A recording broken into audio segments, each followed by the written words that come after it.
The art is not making money but keeping it. आपने ये famous lines तो सुनी ही होंगी। कहते हैं कि आज की इस दुनिया में पैसे कमाना उतना मुश्किल नहीं है जितना मुश्किल है पैसे को संभाल कर रखना या पैसे का सही इस्तेमाल करना।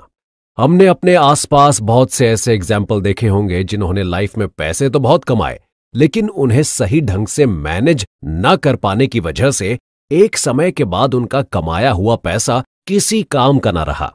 मीन्स जब तक उनके हाथ पैर चलते रहे तब तक सब कुछ वेल एंड गुड रहा, सब बहुत बढ़िया रहा, लेकिन जैसे ही उनकी जॉब गई या पैसे का सोर्स बंद हुआ, तुरंत उनके लिए मुसीबत के दिन शुरू हो गए।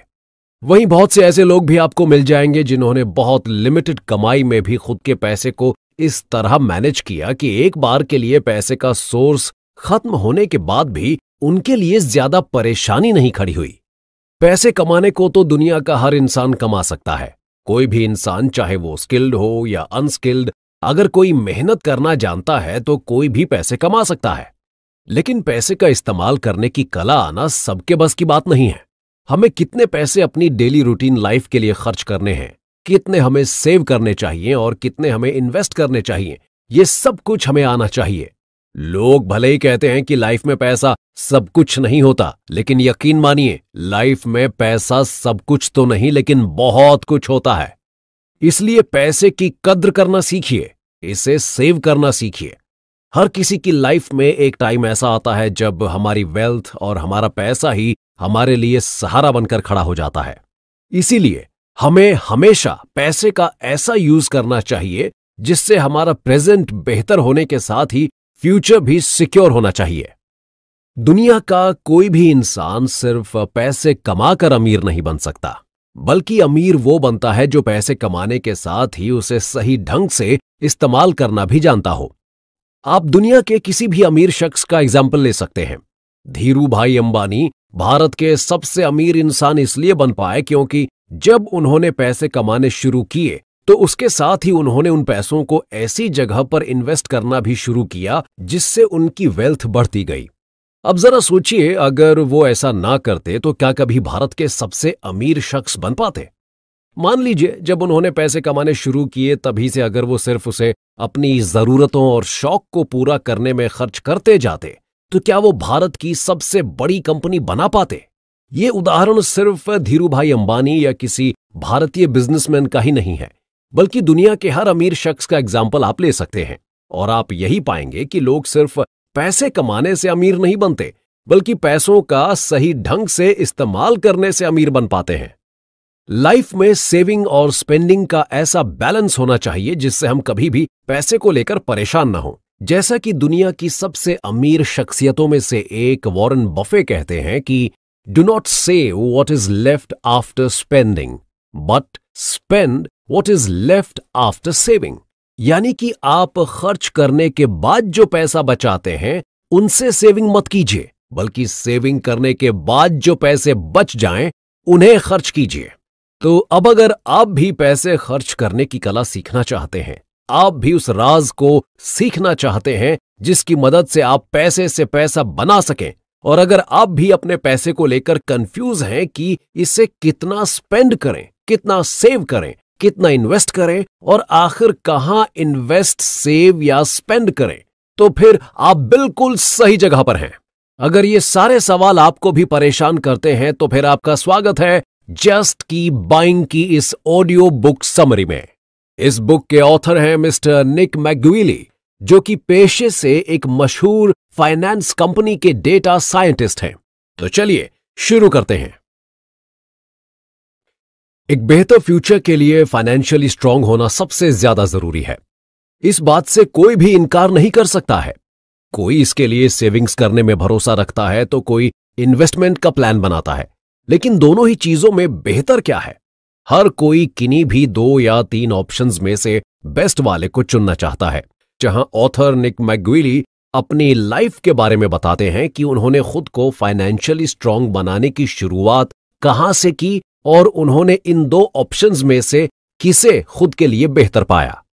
इस बुक के ऑथर निक बताते हैं कि जब वो 23 साल के थे तब उन्हें ऐसा लगता था कि वे इस बारे में बहुत अच्छी तरह से जानते हैं कि पैसा कैसे बनाया जाए, और इस बारे में उनका काफी सिंपल सा फंडा था, जैसे खर्च को कम से कम रखो, एक ही जगह काफी सारा पैसा मत लगाओ, इसे अलग अलग जगह पर स्पेंड करो और पैसे को लंबे समय तक अपने पास रखने की कोशिश करो, एटसेट्रा एटसेट्रा। इस तरह की स्ट्रैटेजी को उन्होंने काफी जाने माने इन्वेस्टर्स जैसे वॉरेन बफे, जैक बॉगले और विलियम बर्नस्टाइन से सीखा था। हालांकि ये एडवाइस कोई बुरी एडवाइस नहीं थी, लेकिन शायद उनके लिए ये ज्यादा बेहतर साबित नहीं हो पाई, या यूं कह लीजिए कि उन्हें अपने अकाउंट्स में कोई ज्यादा डिफरेंस देखने को नहीं मिला। निक बताते हैं कि जब वो 23 साल के थे तब वो कई बार अपनी स्प्रेडशीट्स को खोलकर देखते थे और फिर सोचते थे कि क्या उन्हें अपनी सेविंग्स का 20% बॉन्ड्स में लगाना चाहिए, या फिर 15%, या फिर 10%। वे अपने अकाउंट को भी बार बार चेक करते। हालांकि यहां आपको निक बताना चाहते हैं कि उनके अकाउंट में कोई बहुत बड़ी रकम नहीं थी, बल्कि ये सिर्फ $1000 ही थी। वे बताते हैं कि अक्सर उन्हें अपने कोवर्कर्स के साथ या फ्रेंड्स के साथ बाहर जाना होता था, जहां वे एक अच्छी पार्टी करते थे, एक के बाद एक करके कई राउंड ड्रिंक्स ऑर्डर करते थे और फिर उबर जैसे महंगे ट्रांसपोर्टेशन का यूज करके घर वापस लौटते थे। जरा सोचिए ये तरीका कितना बेवकूफी से भरा हुआ था। अगर वे अपने इन्वेस्ट करने वाले अमाउंट को, जो कि $1000 थे, उन्हें किसी जगह पर इन्वेस्ट करते जिसमें उन्हें 10% का एनुअल रिटर्न मिलता, तब वे एक साल में कहीं $100 इकट्ठा कर पाते। और अभी वो इन $100 को हर थोड़े दिनों के डिफरेंस पर डिनर, ड्रिंक्स और ट्रांसपोर्टेशन पर खर्च कर रहे थे। चलिए अब एक कंपैरिजन करते हैं। मान लीजिए कि इसी जगह अगर किसी के पास $10 मिलियन का अमाउंट होता जिसे इन्वेस्टमेंट में लगाया गया होता और उस पर 10% का एनुअल रिटर्न मिलता, तब वे एक साल में $1 मिलियन के आसपास की रकम इकट्ठा कर लेते। तो कहने का मतलब यह है कि सेविंग और इन्वेस्टमेंट एक तरह से इस बात पर निर्भर करते हैं कि आपके पास पैसा कितना है।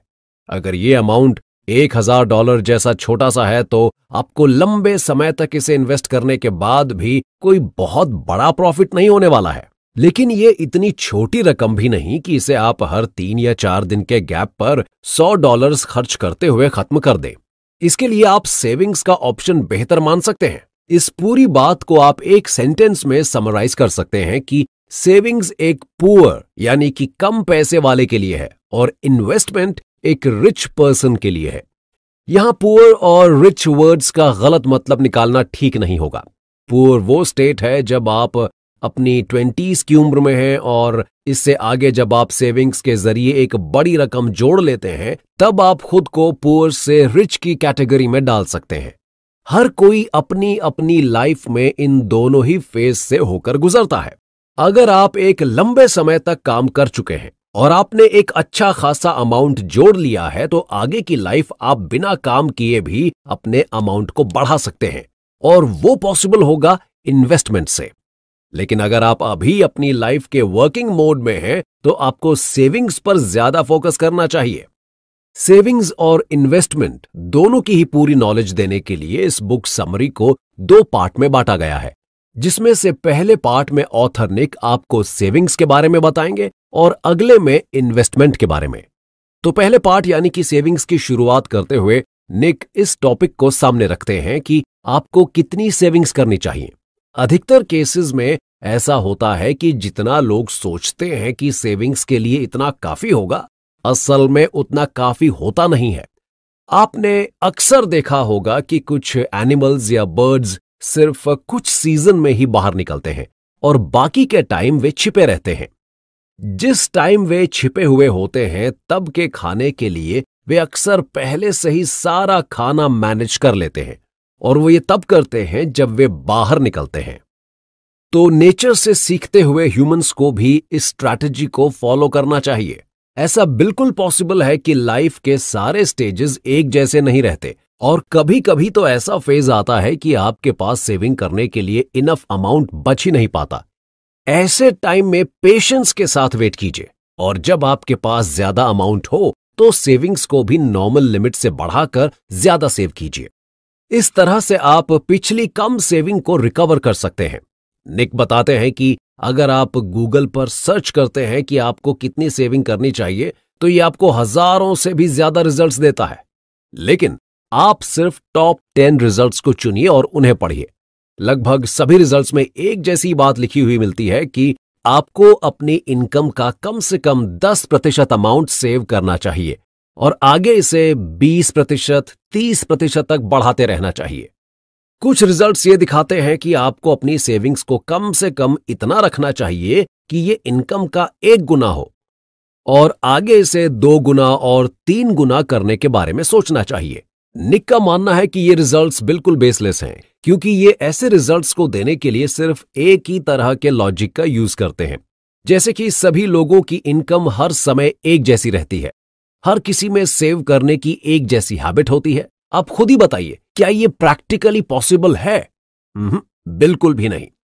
आप खुद की लाइफ से इसे जोड़कर देख सकते हैं और पता कर सकते हैं कि क्या आप ये पैटर्न फॉलो कर सकते हैं।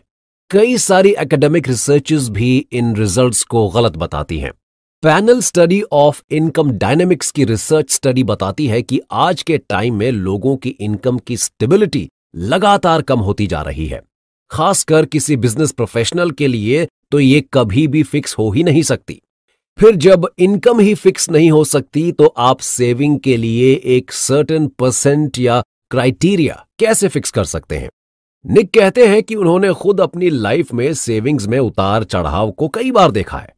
जब वे बॉस्टन से न्यूयॉर्क सेटल हुए तब उनकी सेविंग रेट 40% से घटकर 4% पहुंच गई थी, क्योंकि यहां के खर्च पहले वाले शहर से कहीं ज्यादा थे। और अब उन्होंने रूममेट्स के साथ रहना छोड़कर अकेले रहना शुरू कर दिया था। वे एडवाइस देते हैं कि यहां आपको नेचर का वही लॉ लगाने की जरूरत है जो बाकी के एनिमल्स या बर्ड्स लगाते हैं। जब उन्हें ज्यादा फूड मिलता है तब वे आगे के लिए उसे स्टोर करके रख लेते हैं। यही काम आपको भी करना है। आपको इस बात पर फोकस करना है कि आप ज्यादा से ज्यादा कितना अमाउंट सेव कर सकते हैं।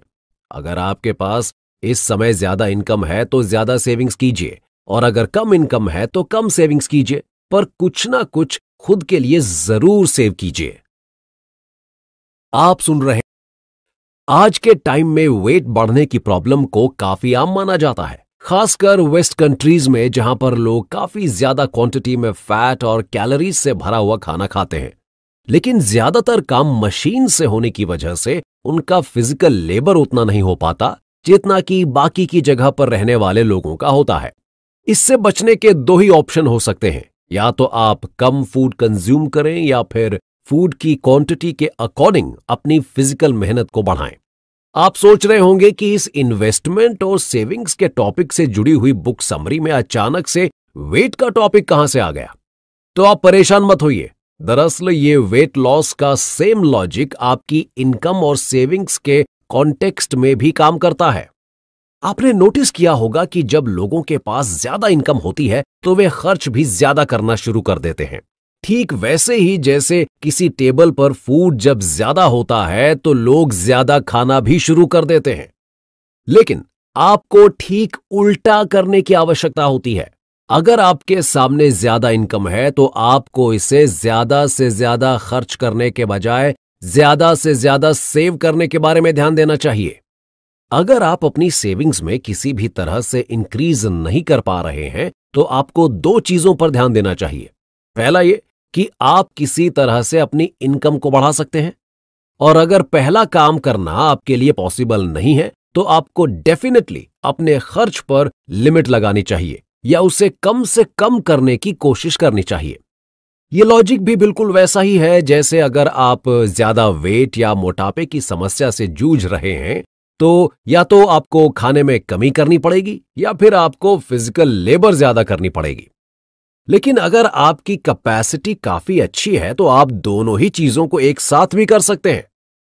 इससे आपको कम समय में ही बेहतर रिजल्ट्स भी देखने को मिल जाएंगे। यही लॉजिक अगर आप अपनी इनकम और सेविंग्स के कॉन्सेप्ट में लगाते हैं और खर्च को कम से कम करने के साथ साथ इनकम को भी बढ़ा देते हैं तो आप काफी कम समय में ही अपनी सेविंग्स के ग्राफ को काफी अच्छी ग्रोथ दे सकने में कामयाब हो सकते हैं। लेकिन अब सवाल उठता यह है कि यह किया कैसे जाए। एक बार को आप अपने खर्च को लिमिट करने या कम करने में तो आसानी से सक्सेसफुल हो सकते हैं, लेकिन इनकम को बढ़ाना इससे कहीं ज्यादा मुश्किल होता है। निक कहते हैं कि वे पर्सनली इसे काफी टफ मानते हैं, लेकिन जैसा कि आप सभी जानते हैं कि इम्पॉसिबल जैसे किसी भी वर्ड को अपनी डिक्शनरी में जगह देनी ही नहीं चाहिए। इसलिए आपको वो तरीके ढूंढने पड़ेंगे जिनसे आप अपनी इनकम को बढ़ा सकते हैं। इनकम को बढ़ाने का सबसे अच्छा तरीका यह है कि आप फाइनेंस के उन दरवाजों को खोलें जो आपके अंदर ही पाए जाते हैं। ऑथर निक यहां ह्यूमन कैपिटल की बात कर रहे हैं। ये कैपिटल आपके अंदर पहले से ही प्रेजेंट है, लेकिन आप इन्हें कभी यूज नहीं करते। आप सभी इनके बारे में जानना चाहेंगे कि वे कौन सी चीजें हैं जो आपके अंदर ही अवेलेबल हैं और उनसे आप अपनी इनकम को बढ़ा सकते हैं। तो जान लीजिए कि यह है आपका टाइम, आपका स्किल, आपकी नॉलेज, आपका एक्सपीरियंस और आपका टैलेंट। ये सब आपकी इनकम को बढ़ाने में आपकी मदद कर सकते हैं। जैसे कि अगर आपको बिजनेस आइडिया को समझने का और उन्हें फंडिंग प्रोवाइड कराने का अच्छा एक्सपीरियंस है, तो आप इसे प्रोफेशनली अपनाकर इनकम का एक सोर्स खोल सकते हैं। टाइम के बारे में अक्सर लोग कहते हैं कि टाइम इज मनी, तो क्यों ना टाइम को सेल करके इनकम को बढ़ाया जाए। आप किसी भी नए इन्वेस्टर, नए बिजनेस पर्सन या किसी नए कॉर्पोरेट वर्कर को एक लिमिटेड टाइम में गाइड करके उससे अपनी डिस्कशन फीस चार्ज कर सकते हैं। अगर आपके दिमाग में एक परफेक्ट बिजनेस आइडिया है, लेकिन अभी आप खुद के बिजनेस में काफी बिजी हैं और अच्छे खासे मार्जिन के साथ प्रॉफिट भी कमा रहे हैं, तो इस आइडिया को दिमाग में पड़े रहने देने से बेहतर है कि इसे किसी को सेल करके आप अपनी इनकम को बढ़ा लें। दूसरे तरीके को फॉलो करना आसान तो है, लेकिन कभी कभी लोग सेविंग्स में इतना ज्यादा फोकस करने लग जाते हैं कि वे जब जरूरी खर्च भी करते हैं तब भी उनके अंदर एक तरह का गिल्ट बना रहता है और वे अपने पैसे को बचाने के लिए या वापस पाने के लिए काफी ज्यादा एंग्जाइटी भी शो करते हैं। वहीं कुछ लोगों के लिए प्राइस जैसी कोई चीज मायने ही नहीं रखती, मतलब वे पैसे को एकदम पानी की तरह बहाते हैं। ऑथर का मानना है कि ये दोनों प्लान फॉलो करने के लायक नहीं हैं। इससे जुड़े हुए एक किस्से के बारे में निक बताते हैं कि उनके एक दोस्त साउथ अफ्रीका में रहते थे, जिन्होंने एक जेम्स नाम के पर्सन के बारे में उन्हें बताया। उनके दोस्त ने कहा कि जेम्स के लिए प्राइस नाम की कोई चीज मैटर ही नहीं करती है। पहले तो निक इस बात को समझ ही नहीं पाए, तो बाद में उन्हें उनके फ्रेंड ने समझाया कि अगर आप किसी रेस्टोरेंट में जाते हैं तो दो चीजों पर मेन फोकस करते हैं। पहला तो मेन्यू कार्ड में क्या क्या खाने की चीज अवेलेबल है और दूसरा उन फूड आइटम्स का प्राइस क्या है। इन्हीं दोनों बातों पर डिपेंड करके आप ऑर्डर देते हैं। लेकिन जेम्स ऐसे किसी भी मेथड को फॉलो नहीं करता था। उसके पास अपने डैड का क्रेडिट कार्ड होता था और चाहे वो एक डिनर पार्टी हो या फिर किसी ट्रिप पर जाना, पूरे फ्रेंड सर्कल की जिम्मेदारी जेम्स ही ले लेता था। वे बताते हैं कि एक बार जब उसके दोस्त माचू पिचू नाम की जगह पर हाइकिंग के दौरान खो गए थे, तो जेम्स प्राइवेट हेलीकॉप्टर को बुक करके अपने दोस्तों को ढूंढने निकल पड़ा। वहीं एक दूसरा एग्जाम्पल देते हुए निक बताते हैं कि एक बार वो अपने कॉलीग डैनियल के साथ ऊबर से किसी जगह पर जा रहे थे और उनके उस कॉलीग ने ऊबर ड्राइवर से सिर्फ इस बात पर बहस कर ली कि इस कंपनी की लोगों से पैसा कमाने की ये स्ट्रैटेजी ठीक नहीं है, जबकि इसके लिए वो ड्राइवर कहीं से भी रिस्पॉन्सिबल नहीं था। निक कहते हैं कि वे जेम्स और डैनियल में से किसी के भी पैसे खर्च करने या बचाने के माइंडसेट को सपोर्ट नहीं करते हैं। हालांकि अधिकतर लोग आज के टाइम में डैनियल जैसे माइंडसेट को अपनाते हैं और जरूरत के समय भी गिल्ट फ्री होकर पैसा खर्च नहीं कर पाते। हाँ, ये बात बिल्कुल सच है कि पैसा इंपॉर्टेंट है, लेकिन अगर आपके दिमाग में इसे खर्च करते समय हमेशा एक गिल्ट का अलार्म बजता रहता है, तो ये आपकी लाइफ को अफेक्ट कर सकता है। किसी भी जरूरत की चीज को खरीदते समय भी अगर आप प्राइस टैग को देखते हैं, तो ये लाइफ को बिल्कुल भी ना जीने जैसी स्टेज है। तो लाइफ में कैसे एक गिल्ट फ्री स्पेंडिंग को अपनाया जाए, उसके दो रूल हैं। पहला रूल है 2x का। अगर आप कहीं भी ज्यादा खर्च करने के बारे में सोचते हैं, तो आपको इतना ही अमाउंट कहीं पर इन्वेस्ट करने या फिर उसे सेव करने के बारे में भी सोचना चाहिए। जैसे कि अगर आप $400 की किसी ड्रेस को या शूज को खरीदना चाहते हैं, तो ये तभी खरीदें जब आपके पास इतना ही अमाउंट सेविंग में डालने के लिए भी अवेलेबल हो। ऐसा करने से आपका माइंड आपको ये सोचने पर पुश करता है कि अगर आप इतना पैसा जोड़ नहीं सकते तो फिर इतना ज्यादा खर्च क्यों कर रहे हैं। दूसरा रूल है खुद को फुलफिल या सेटिस्फाइड फील कराने का। आपको ऐसी चीजों पर खर्च करके पछतावा करने की जरूरत नहीं है जो आपको खुश रखने में एक रोल प्ले करती है। जैसा कि रोज एक महंगी कॉफी खरीद कर पीना शायद आपको गिल्ट फील करा सकता है, लेकिन अगर उस कॉफी को पीने के बाद आप खुद को ज्यादा एनर्जेटिक महसूस करते हैं तो गिल्ट को उठाकर दूर फेंक दीजिए और खुलकर कॉफी को एंजॉय कीजिए। अगर आप यहां पर गिल्ट करेंगे तो शायद इसका सीधा असर आपकी इनकम अर्निंग पर ही पड़ने लग जाएगा। ऑथर निक वर्ल्ड के सबसे रिच पर्सन कॉर्नेलियस वेंडरबिल्ट का एग्जाम्पल देते हुए कहते हैं कि एक समय ऐसा था जब उन्हें ट्रांसपोर्ट के बिजनेस का किंग माना जाता था। उनके बेटे ने भी उनके इस एम्पायर को अच्छी तरह से हैंडल किया, लेकिन उनकी डेथ के बाद यह बिजनेस धीरे धीरे नीचे जाने लगा और एक समय के बाद उनकी फैमिली में किसी के पास इतना फंड नहीं था कि वे बिजनेस को फिर से रिवाइव कर सकें। तो क्या वजह थी कि कॉर्नेलियस वेंडरबिल्ट की मेहनत से बनाई हुई और विलियम एच वेंडरबिल्ट की मैनेजमेंट स्किल से आगे बढ़ाई गई इस पूंजी को कोई संभाल नहीं सका? इसका एक बड़ा रीजन था लाइफस्टाइल के लेवल को बढ़ा देना। इसे लाइफस्टाइल क्रीप के नाम से भी जाना जाता है। लाइफस्टाइल क्रीप का मतलब है जब आपकी इनकम बढ़ जाती है तो आप अपने खर्चों को भी बढ़ा लेते हैं, जिससे आप अपने साथ वाले लोगों की लाइफस्टाइल को मैच कर सकें। वेंडरबिल्ट फैमिली के साथ भी ऐसा ही कुछ हुआ। $100 की सिगरेट, पूल में ब्रेकफास्ट और न्यूयॉर्क की महंगी जगहों पर रहने जैसी चीजों ने उनकी लाइफ में खर्च को बहुत ज्यादा बढ़ा दिया था।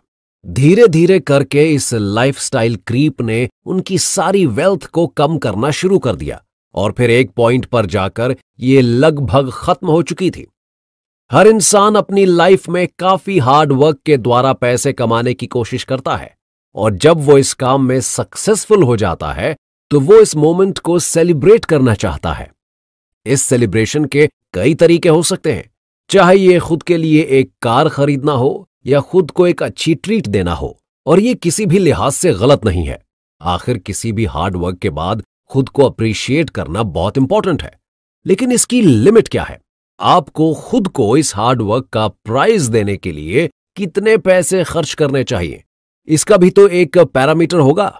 कुछ लोग इस पैरामीटर को 50% पर फिक्स करना पसंद करते हैं, मतलब कि जितना कमाया है उसका आधा वे लाइफस्टाइल पर खर्च करना पसंद करते हैं। लेकिन क्या ये आपके फ्यूचर के अकॉर्डिंग सही है? बिल्कुल भी नहीं। निक कहते हैं कि लाइफस्टाइल क्रीप का पैरामीटर आपकी सेविंग्स रेट के अकॉर्डिंग फिक्स किया जाना चाहिए। जैसा कि आपको पहले के एपिसोड्स में बताया गया है कि हर एक पर्सन का सेविंग रेट उसकी इनकम पर डिपेंड करता है और उसी के अकॉर्डिंग वो अपने खर्चों को भी फिक्स करता है। इसलिए अगर आपकी अर्निंग कम है तो इस लाइफस्टाइल क्रीप से आपको थोड़ी दूरी बनाकर ही रहना चाहिए। लेकिन अगर आप एक अच्छा अमाउंट अर्न करते हैं और सेविंग्स के रेट को भी 20 से 25% के बीच रखने में कामयाब हो जाते हैं तो आपके लिए 50% का फॉर्मूला सही हो सकता है और इसके लिए आपको किसी भी तरह के गिल्ट को फील करने की भी जरूरत नहीं है। कुल मिलाकर परसेंटेज का ये एक परफेक्ट बैलेंस होना चाहिए जिसमें आपको सेविंग्स को मैक्सिमम से मैक्सिमम रखने की कोशिश करनी चाहिए। लाइफ को हमेशा एक सीधी लाइन के जैसा समझना शायद लोगों की सबसे बड़ी गलती हो सकती है। इसमें अप्स एंड डाउन्स दोनों की ही एक सर्टेन प्लेस है, खासकर जब आप फाइनेंशियल कॉन्टेक्स्ट में बात करें तब। आपकी लाइफ में कभी आपके पास बेहतर अर्निंग सोर्सेज होंगे जिनसे आप अच्छी खासी सेविंग्स भी कर सकेंगे, तो वहीं आपकी लाइफ में ऐसे भी फेज आएंगे जब आप सेविंग्स को छोड़िए अपनी जरूरत की चीजों को खरीदने में भी गिल्ट महसूस करने से खुद को रोक नहीं सकेंगे। कुछ स्टेजेस तो ऐसी भी आ सकती हैं जिसमें आपको दूसरों से फाइनेंशियल मदद भी लेनी पड़ सकती है। निक अपने सभी लिसनर्स से एक सवाल पूछते हैं कि आपका क्या मानना है कि किसी मुश्किल सिचुएशन में आपको डेट यानी कि कर्ज लेना चाहिए या नहीं। यहां सभी के अपने अपने अलग पॉइंट ऑफ व्यू हो सकते हैं, लेकिन निक अपने ओपिनियन के बारे में बताते हुए ये कहते हैं कि उनके पास इस कॉन्सेप्ट को बेहतर तरीके से समझाने के लिए एक एग्जाम्पल है। निक बताते हैं कि रेगिस्तान में दो तरह के फूल देने वाले प्लांट्स पाए जाते हैं, जिनके नाम हैं एनुअल्स और पेरेनियल्स। एनुअल प्लांट्स वो होते हैं जो कि सिर्फ एक ही सीजन में फूल देते हैं और फिर खत्म हो जाते हैं। वहीं पेरेनियल प्लांट्स हर सीजन में फूल देते हैं। निक आगे कहते हैं कि एनुअल प्लांट्स के बारे में एक सरप्राइज करने वाली बात यह है कि उनके कुछ बीज अपने फेवरेबल सीजन में भी पेड़ में नहीं बदलते या फूल नहीं देते हैं। इसके पीछे का क्या कारण हो सकता है? क्योंकि ये तो काफी सोचने वाली बात है कि जिस पेड़ के पास खिलने के लिए सिर्फ एक ही सीजन हो और वो उस फेवरेबल सीजन में भी ना खिले।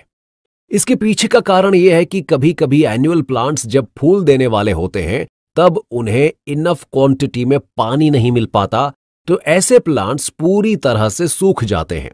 ऐसी सिचुएशन के लिए एनुअल प्लांट्स अपने कुछ सीड्स को बचाकर रखते हैं ताकि आगे चलकर उसी सीजन में बारिश हो तब वे पूरी तरह से ना सूखकर कुछ फूलों को उगा सकें। इस तरह से ये एनुअल प्लांट के सीड रिस्क को कम करने का काम करते हैं। सेम लॉजिक आपके डेट यानी कि कर्ज लेने की पॉसिबिलिटी को भी डिसाइड करता है। निक कहते हैं कि अगर आपने कुछ सीड्स को सेविंग्स के फॉर्म में पहले से ही बचा कर रखा है तो सूखे जैसी स्थिति में भी आप उनसे अपना काम चला सकते हैं और आपको बाहर किसी से डेट लेने की जरूरत नहीं पड़ेगी। निक कहते हैं कि अगर आप ये सवाल मुझसे सालों पहले पूछते तो शायद वो भी आपको यही जवाब देते कि आपको किसी भी कीमत पर कर्ज लेने से बचना चाहिए, क्योंकि काफी समय तक यही समझा जाता था कि कर्ज लेने वाला हमेशा कर्ज देने वाले का गुलाम या दास बना रहता है। पर आज के इस नए दौर में कर्ज की डेफिनेशन काफी बदल गई है, और खासकर क्रेडिट कार्ड के द्वारा लिए जाने वाले कर्ज की। क्रेडिट कार्ड्स एक तरीके से आपके रिस्क को कम करने का काम करते हैं। चलिए इसे हम एक एग्जाम्पल से समझते हैं। सीमा नाम की एक लेडी ने कुछ % इंटरेस्ट रेट पर एक अमाउंट का लोन लिया, जबकि उनके सेविंग्स अकाउंट में भी उतना ही पैसा था जिससे वो अपना काम कर सकती थीं। जब उनसे पूछा गया कि उन्होंने पैसा होने के बाद भी लोन क्यों लिया, तो उन्होंने जवाब दिया कि वे जानती हैं कि जिस रेट पर उन्होंने लोन लिया है उसे वो एक टाइम पीरियड के बाद धीरे धीरे इंस्टॉलमेंट के रूप में लौटा देंगी, लेकिन अगर उन्होंने अपनी सेविंग्स को तोड़ दिया तो उन्हें फिर से उसे जोड़ने में काफी वक्त लग जाएगा। कुछ यही लॉजिक एक क्रेडिट कार्ड का भी है। अगर आप अपने अकाउंट में $1500 होने के बाद भी किसी $1000 की चीज को क्रेडिट कार्ड के जरिए खरीदते हैं तो ये आपके जीरो बैलेंस होने के या कम बैलेंस होने के रिस्क को कम कर देता है। हालांकि एक टाइम लिमिट के अंदर इसे पूरा चुकाना थोड़ा सा टफ बनाता है, लेकिन निक सलाह देते हैं कि आपको उतना ही अमाउंट क्रेडिट कार्ड से पे करना चाहिए जितना आप ड्यू डेट पर वापस करने में एबल हों। अपना घर होना एक इंसान का सपना होता है, और जो लोग एक रेंट के घर में रहते हैं वे हमेशा कोशिश करते रहते हैं कि किस तरह से वे एक खुद के घर की ओनरशिप लेने में कामयाब हो जाएं। निक बताते हैं कि उनके दादा दादी ने 1972 में कैलिफोर्निया में जो घर $28,000 का खरीदा था, आज उसकी कीमत $6 लाख तक पहुंच चुकी थी।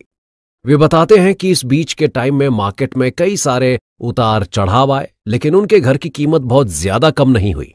निक कहते हैं कि ये घर उनके दिल के काफी क्लोज है। उन्होंने हर एक क्रिसमस से पहले की शाम उस घर में बिताई है, जहां किचन में वे शेल्फ पर बैठकर पीनट बटर के पैनकेक्स खाते थे, जिसके गार्डन में गिरने पर उनकी आंख के ऊपर एक चोट लग गई थी, जिसका निशान आज भी मौजूद है।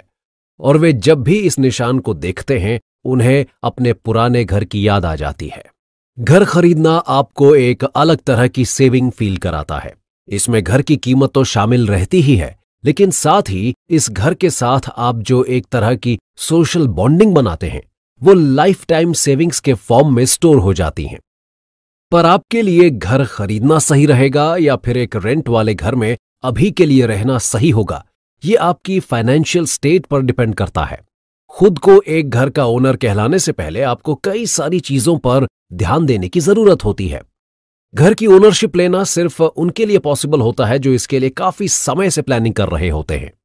यह कुछ ही टाइम में लिया जाने वाला डिसीजन नहीं हो सकता, ऑथर का मानना है कि अगर आप खुद के लिए घर खरीदना चाहते हैं तो आपको घर की डाउन पेमेंट से अलग इसका 2.5 से 3% अमाउंट अलग सेव करके रखना चाहिए, क्योंकि यह अमाउंट आपके घर की इंश्योरेंस, क्लोजिंग रेट और मेंटेनेंस जैसी चीजों के लिए जरूरी होता है।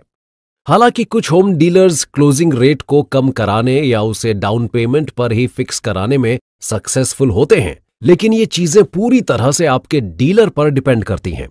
वहीं अगर आप घर के मेंटेनेंस की बात करें तो ये आपके खर्च को फाइनेंस के साथ टाइम से भी जोड़ सकता है।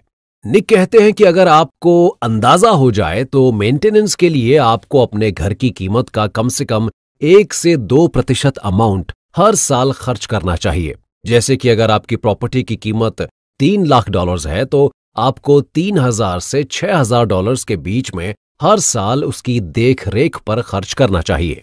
यह खर्च आपके रहने वाली जगह या एरिया के अनुसार कम या ज्यादा भी हो सकता है। वहीं अगर आप रेंट पर रहने की बात करें तो ये एक फ्यूचर रिस्क की तरह होता है।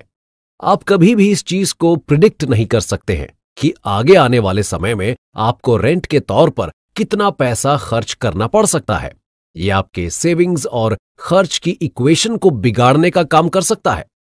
आप एक घर क्यों खरीदना चाहते हैं, इसके पीछे आपका पर्सनल रीजन हो सकता है, लेकिन आपको एक घर कब खरीदना चाहिए, इसके कुछ कॉमन पॉइंट्स निक आपके सामने रखना चाहते हैं, जिनमें से सबसे पहला है आपके पास घर खरीदने का कम से कम 10 साल पुराना प्लान होना चाहिए। इतना समय आपको घर की ओनरशिप दिलाने के साथ साथ घर के मेंटेनेंस, इंश्योरेंस आदि के बारे में सोचने के लिए काफी होता है। दूसरा पॉइंट यह है कि आपके पास एक स्टेबल प्रोफेशन और पर्सनल लाइफ होनी चाहिए।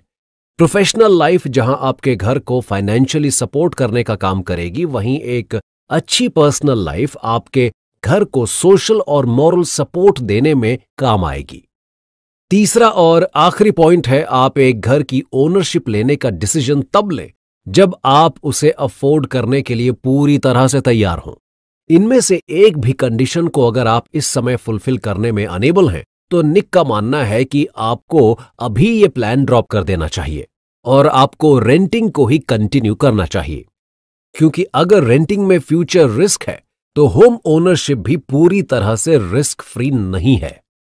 एक घर को खरीदने के लिए कितनी पुरानी प्लानिंग होनी चाहिए, कितना एक्स्ट्रा अमाउंट आपके पास होना चाहिए, क्या क्या कंडीशन आपको फॉलो करनी चाहिए, इन सभी के बारे में तो आपको एक आइडिया दे दिया गया है। लेकिन अब बात आती है कि घर को खरीदने के लिए इतना बड़ा अमाउंट सेव कैसे किया जाए। तो चलिए अब डिस्कशन करते हैं एक सही सेविंग पैटर्न के बारे में, जो आपको एक होम ओनरशिप के लिए डाउन पेमेंट करने में मदद करेगा। इस बारे में भी लोग 2 तरीके से सोचते हैं। एक तो ये कि वे पैसे को केवल ऐसे ही रखा रहने दें और इस लंबे ड्यूरेशन तक इंतजार करें, या फिर दूसरा तरीका यह है कि जब वे इस लंबे टाइम पीरियड में इंतजार कर रहे हैं तो इस पैसे को वे कहीं पर इन्वेस्ट कर दें। लेकिन फिर वही सवाल खड़ा होता है कि दोनों में से बेस्ट क्या है। निक बताते हैं कि उन्होंने कई सारे फाइनेंशियल एडवाइजर्स से इस बारे में बात की तो उन्होंने निक को एक ही सलाह दी कि किसी भी डाउन पेमेंट के लिए कैश को सेव करना ही सबसे बेस्ट ऑप्शन है। पर निक का कहना है कि अगर आपका डाउन पेमेंट करने वाला अमाउंट एक कम समय जैसे कि 1 साल या 2 साल में सेव हो जाता है, तब तो कैश सेविंग का ये ऑप्शन बेहतर है। लेकिन अगर आपका अमाउंट बड़ा है या सेविंग्स में आपको ज्यादा समय लगने वाला है तो आप कैश सेविंग को बॉन्ड सेविंग से बदल सकते हैं। निक का कहना है कि बॉन्ड सेविंग में आप अमाउंट को थोड़े कम समय में ही जोड़ सकने में सफल हो सकते हैं। हालांकि यहां भी आपको टाइम लिमिट 2 साल तक ही रखनी चाहिए, क्योंकि बॉन्ड सेविंग्स पर इन्फ्लेशन रेट यानी महंगाई दर का काफी असर पड़ता है। एक नॉर्मल इन्फ्लेशन रेट 2% के आसपास ही रहती है, लेकिन आप इसे हर बार प्रिडिक्ट नहीं कर सकते। 2 साल से ज्यादा समय के लिए कैश सेविंग तो कभी भी एक बेहतर ऑप्शन हो ही नहीं सकता, इसलिए आप बॉन्ड्स को इसकी जगह पर एक अच्छा ऑप्शन मान सकते हैं। कुछ लोगों के मन में अब यह ख्याल आता है कि क्या बॉन्ड सेविंग से ज्यादा बेहतर कोई ऑप्शन उन्हें मिल सकता है। तो निक कहते हैं कि अगर टाइम के एस्पेक्ट से देखा जाए तो आपको बेहतर विकल्प मिल सकता है, लेकिन इसमें आपको थोड़ा रिस्क लेना पड़ सकता है। आप बॉन्ड्स के अलावा स्टॉक्स में भी अपने अमाउंट को सेव कर सकते हैं। लेकिन एक बड़े अमाउंट को सेविंग के नजरिए से स्टॉक्स में लगाना एक बहुत अच्छा ऑप्शन नहीं है, क्योंकि मार्केट के उतार चढ़ाव को कोई भी प्रिडिक्ट नहीं कर सकता और कभी कभी तो मार्केट क्रैश जैसी स्टेज भी देखने को मिल सकती है। इसके लिए बेहतर है कि आप अपने अमाउंट को कुछ पार्ट्स में बांट लें और सेविंग के इन तीनों तरीकों को यूज करें। आपके अमाउंट और टाइम के अकॉर्डिंग जो ऑप्शन ज्यादा रिस्क से भरा हुआ है, उसमें कम से कम अमाउंट सेव करने के बारे में ध्यान दें। डाउन पेमेंट की सेविंग में टाइम सबसे ज्यादा इंपॉर्टेंट रोल प्ले करता है। यह आपके ऊपर डिपेंड करता है कि आप कितना अमाउंट कितने समय में जोड़ना चाहते हैं। अगर आपका अमाउंट थोड़ा है तो कैश सेविंग ऑप्शन आपके लिए किंग ऑफ ऑल ऑप्शंस की तरह काम कर सकता है, लेकिन उसी जगह थोड़े रिस्की ऑप्शंस भी आपको समय से पहले ही अमाउंट जुड़ने की वजह से एक बहुत बड़े मोमेंट का सामना करवा सकते हैं। जरा इमेजिन कीजिए, अगर आपके पास एक क्रिस्टल बॉल होती और उसमें आपके फाइनेंशियल फ्यूचर को प्रिडिक्ट करने की क्वालिटी होती, तो आप सबसे पहले क्या पूछते? अधिकतर लोग इस सवाल का जवाब यही देंगे कि वे पूछते कि उनके काम से रिटायरमेंट लेने के बाद उनका रिटर्न कितना होगा। लेकिन ऐसी कोई चीज फिलहाल तो एग्जिस्ट नहीं करती जो आपके फ्यूचर फाइनेंशियल रिकॉर्ड को एकदम सही बता सके। हां, लेकिन आपके लाइफस्टाइल, सेविंग्स और प्रेजेंट अर्निंग को देखते हुए आपके फ्यूचर रिटर्न्स को काफी हद तक प्रिडिक्ट किया जा सकता है। एक काफी जाने माने इकोनॉमिस्ट विलियम शार्प कहते हैं कि कितनी भी कैलकुलेशन कर ली जाए, लेकिन यह बताना मुश्किल होता है कि आप उन रिटर्न्स का कितना फायदा उठा पाएंगे, क्योंकि रिटायरमेंट के बाद आपकी लाइफ कितनी लंबी चलने वाली है इसके बारे में कोई नहीं जान सकता। इतनी सारी डिफिकल्ट सिचुएशंस के बाद भी आप कुछ रूल्स की हेल्प से बता सकते हैं कि किसी पर्सन को अपने काम से कब रिटायरमेंट ले लेना चाहिए, जिससे कि वो अपने रिटर्न्स का भरपूर फायदा उठा सके। इस रूल का नाम है 4% रूल। तो चलिए इस एपिसोड में समझते हैं कि ये 4% रूल है क्या और ये किस तरह से किसी पर्सन के रिटायरमेंट को प्रिडिक्ट कर सकता है। विलियम बेंजन नाम के पर्सन ने इस बात की रिसर्च की कि आखिर रिटायरमेंट के बाद किस तरह से पैसों को विड्रॉ किया जाए कि उनके सामने कभी भी अकाउंट में पैसे खत्म होने की स्टेज आए ही ना। उन्होंने इस 4% रूल को सबके सामने रखा और कहा कि अगर लोग रिटायरमेंट के बाद अपनी सेविंग्स या बॉन्ड्स का 4% हर साल विड्रॉ करते हैं तो उनके सामने कभी भी ऐसी स्थिति नहीं आएगी कि उन्हें फाइनेंशियल सपोर्ट के लिए किसी और की जरूरत पड़े। जैसे कि आपके रिटायरमेंट के बाद आपका पोर्टफोलियो $1 मिलियन का है, तो पहले साल आप $40,000, उसके अगले साल $41,200 और इसी तरह से आगे विड्रॉ कर सकते हैं। यह सिलसिला आप कम से कम आने वाले अगले 30 साल तक जारी रख सकते हैं। लेकिन जब विलियम के इस रूल को 4% से 5% की रेट से बदलने की कोशिश की गई और ऐसे सिमिलर रिजल्ट्स निकालने के बारे में सोचा गया, तो ये रूल फेल हो गया। निक बताते हैं कि रिटायरमेंट के बाद अक्सर लोगों के खर्चों में कमी आ जाती है। एक 64 या 65 साल का इंसान जितना खर्च करता है वो 75 साल तक पहुंचते पहुंचते कुछ परसेंटेज से कम हो जाता है। इसके पीछे कई वजहें हो सकती हैं, जैसे कि रिटायरमेंट के बाद लोगों के व्हीकल या ट्रांसपोर्टेशन से जुड़ा हुआ खर्च काफी कम हो जाता है, क्योंकि अब उन्हें रोज की तरह इसका यूज करते हुए अपने काम पर नहीं जाना पड़ता।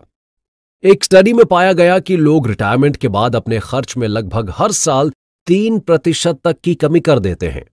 इन सब वजहों से भी विलियम का 4% रूल हमेशा अप्लाई नहीं किया जा सकता। तो इसके बाद इस 4% रूल को रिप्लेस किया क्रॉस ओवर पॉइंट रूल ने। आपको अपने काम से रिटायरमेंट कब लेना चाहिए, इसे डिसाइड करने का एक और तरीका यह है कि जब आपका इन्वेस्टमेंट या सेविंग्स आपके खर्च से ज्यादा होने लगे, तब आप रिटायरमेंट ले सकते हैं। इस तरीके को ही कुछ लोगों ने क्रॉसओवर पॉइंट का नाम दे दिया।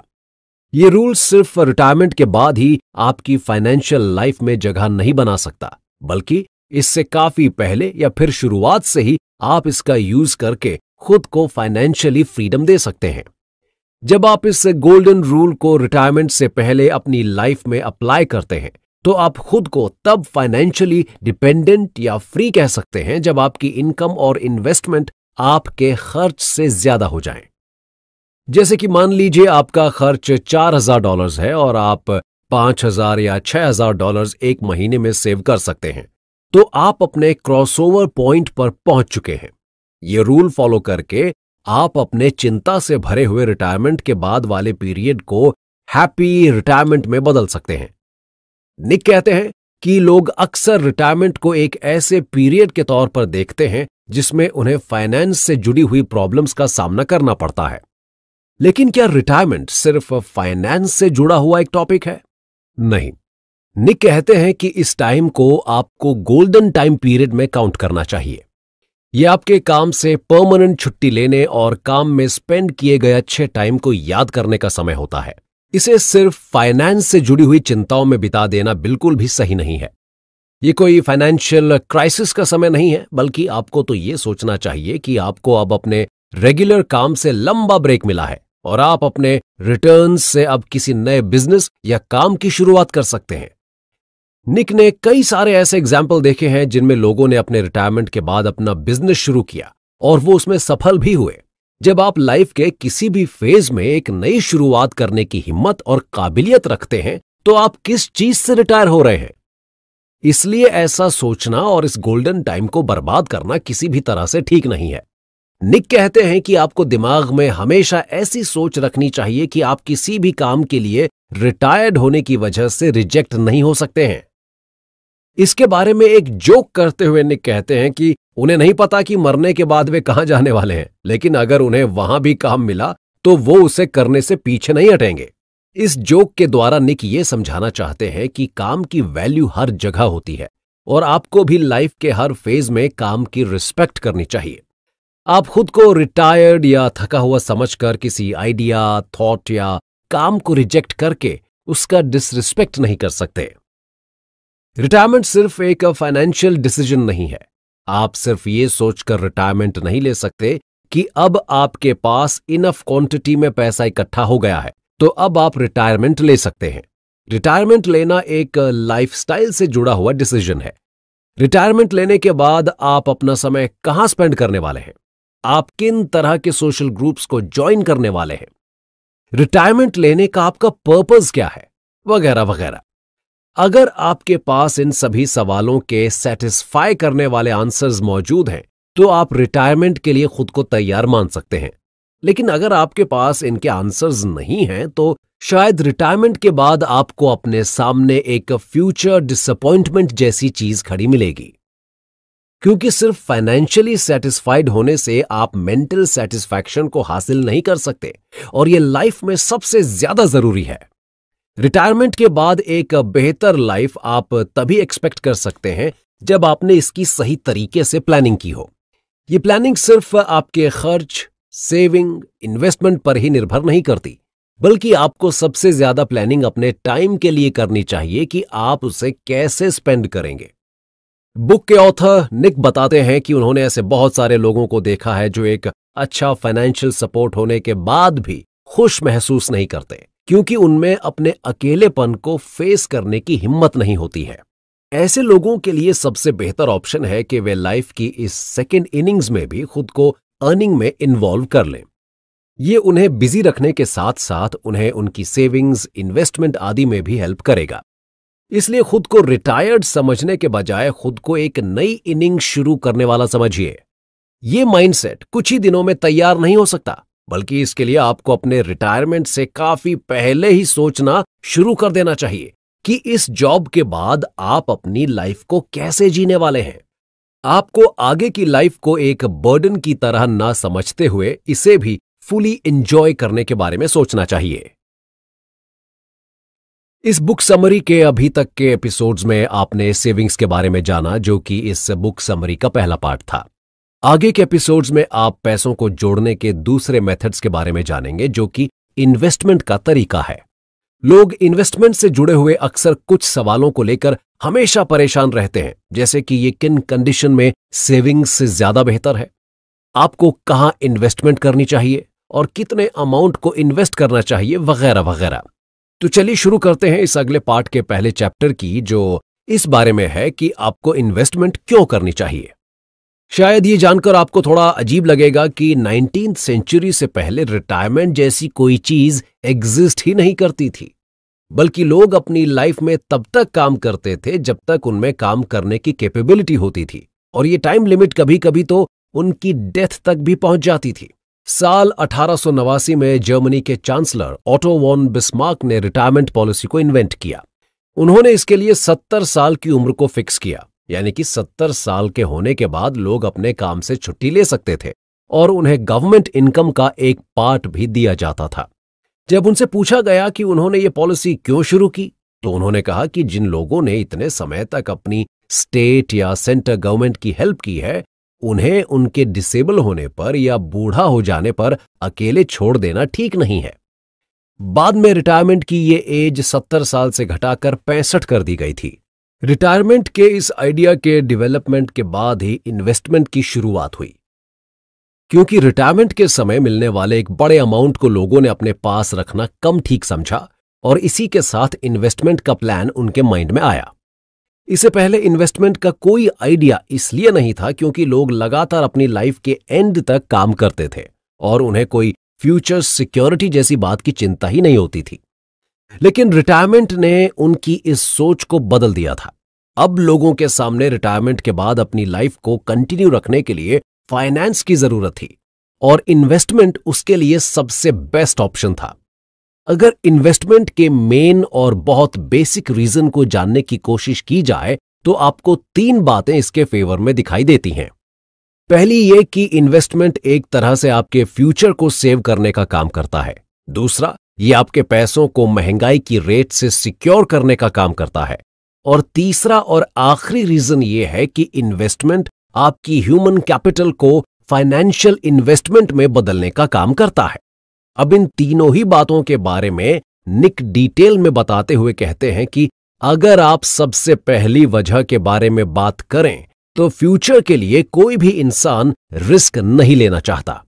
इंसान अपने वर्किंग टाइम में ही इसके बारे में सोचना शुरू कर देता है कि रिटायरमेंट के बाद मिलने वाले अमाउंट को वो कहां इन्वेस्ट करेगा, या फिर रिटायरमेंट से पहले ही वो किन जगहों पर और कितना अमाउंट इन्वेस्ट करेगा ताकि उसे किसी भी तरह की फाइनेंशियल प्रॉब्लम का सामना न करना पड़े। कई सारी रिसर्च में भी दिखाया गया कि अगर आप किसी इंसान से उसके फ्यूचर के बारे में पूछते हैं कि वो रिटायरमेंट के बाद खुद को कैसे देखना पसंद करेंगे, तो वे जवाब देते हैं कि वे खुद को फाइनेंशियली स्ट्रांग देखना पसंद करेंगे और इसके लिए वे इन्वेस्टमेंट का सपोर्ट लेंगे। दूसरा पॉइंट जो इन्फ्लेशन से जुड़ा हुआ है, उसके बारे में निक कहते हैं कि आप इन्वेस्टमेंट और सेविंग्स के बीच में इन्फ्लेशन की वजह से टाइम और अमाउंट में काफी बड़ा अंतर देख सकते हैं, खासकर तब जब आप यूएस जैसी कंट्री में स्टॉक्स और बॉन्ड्स में इन्वेस्ट करते हैं। तीसरा रीजन है जब आप अपने ह्यूमन कैपिटल जैसे कि स्किल्स, नॉलेज वगैरह को फाइनेंस में बदल सकते हैं, तो उसके लिए इन्वेस्टमेंट से बेहतर क्या ऑप्शन हो सकता है। मान लीजिए आप किसी आइडिया के साथ किसी पर्सन के पास जाते हैं और उन्हें वो काफी पसंद आता है, तो आप उस आइडिया में अपना शेयर एक इन्वेस्टमेंट के तौर पर देख सकते हैं। अब जब आप इन्वेस्टमेंट की वजह और उसके फायदों के बारे में जान चुके हैं, तो जाहिर सी बात है कि आप ये भी जानना चाहेंगे कि आपको किन जगहों पर इन्वेस्ट करना चाहिए ताकि आप ज्यादा से ज्यादा अमाउंट कम से कम समय में विड्रॉ कर सकें। अगर कोई आपसे किसी एक फील्ड के बारे में बात करते हुए कहता है कि ये इन्वेस्टमेंट के लिए सबसे बेस्ट फील्ड है, तो शायद आपको उस पर कम भरोसा करना चाहिए, क्योंकि इन्वेस्टमेंट फील्ड का एक बहुत बड़ा क्राइटेरिया है जिसमें हर एक फील्ड की अपनी अलग आइडेंटिटी और स्पेशलिटी है। तो इनमें से किसी एक को बेस्ट बताना शायद कम होगा।